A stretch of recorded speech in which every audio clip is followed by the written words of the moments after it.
Chapter 26. Isaac deceives Abimelech. A severe famine now struck the land, as it happened before in Abraham's time. So Isaac moved to Gerar, where Abimelech, king of the Philistines, lived. The Lord appeared to Isaac and said, "Do not go down to Egypt, but do as I tell you. Live here as a foreigner in this land, and I will be with you and bless you. I hereby confirm that I will give all these lands to you and your descendants, just as I solemnly promised Abraham your father.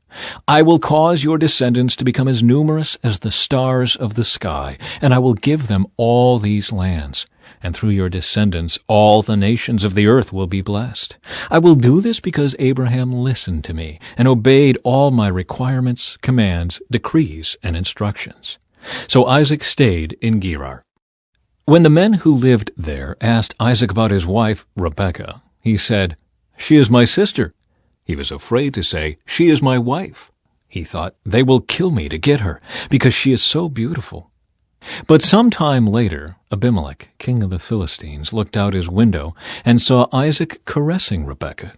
Immediately, Abimelech called for Isaac and exclaimed, "She is obviously your wife. Why did you say, 'She is my sister'?" "Because I was afraid someone would kill me to get her from me," Isaac replied.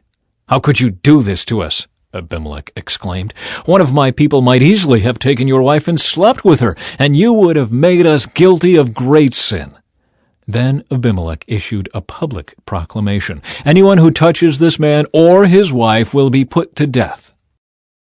Conflict over water rights. When Isaac planted his crops that year, he harvested 100 times more grain than he planted, for the Lord blessed him. He became a very rich man, and his wealth continued to grow. He acquired so many flocks of sheep and goats, herds of cattle, and servants that the Philistines became jealous of him. So the Philistines filled up all of Isaac's wells with dirt. These were the wells that had been dug by the servants of his father Abraham. Finally, Abimelech ordered Isaac to leave the country. "Go somewhere else," he said, "for you have become too powerful for us." So Isaac moved away to the Gerar Valley, where he set up their tents and settled down. He reopened the wells his father had dug, which the Philistines had filled in after Abraham's death. Isaac also restored the names Abraham had given them. Isaac's servants also dug in the Gerar Valley and discovered a well of fresh water. But then the shepherds from Gerar came and claimed the spring. "This is our water," they said, and they argued over it with Isaac's herdsmen. So Isaac named the well Esek, which means argument. Isaac's men then dug another well, but again there was a dispute over it, so Isaac named it Sitnah, which means hostility. Abandoning that one, Isaac moved on and dug another well. This time there was no dispute over it, so Isaac named the place Rehoboth, which means open space. For he said, "At last the Lord has created enough space for us to prosper in this land." From there Isaac moved to Beersheba, where the Lord appeared to him on the night of his arrival. "I am the God of your father Abraham," he said. "Do not be afraid, for I am with you and will bless you. I will multiply your descendants, and they will become a great nation. I will do this because of my promise to Abraham, my servant." Then Isaac built an altar there and worshipped the Lord. He set up his camp at that place, and his servants dug another well. Isaac's covenant with Abimelech. One day King Abimelech came from Gerar with his adviser, Ahuzeth, and also Pekal, his army commander. "Why have you come here?" Isaac asked. "You obviously hate me since you kicked me off your land."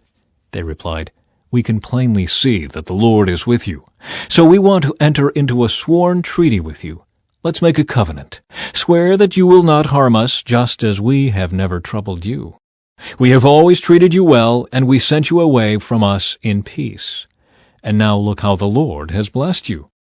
So Isaac prepared a covenant feast to celebrate the treaty, and they ate and drank together. Early the next morning, they each took a solemn oath not to interfere with each other.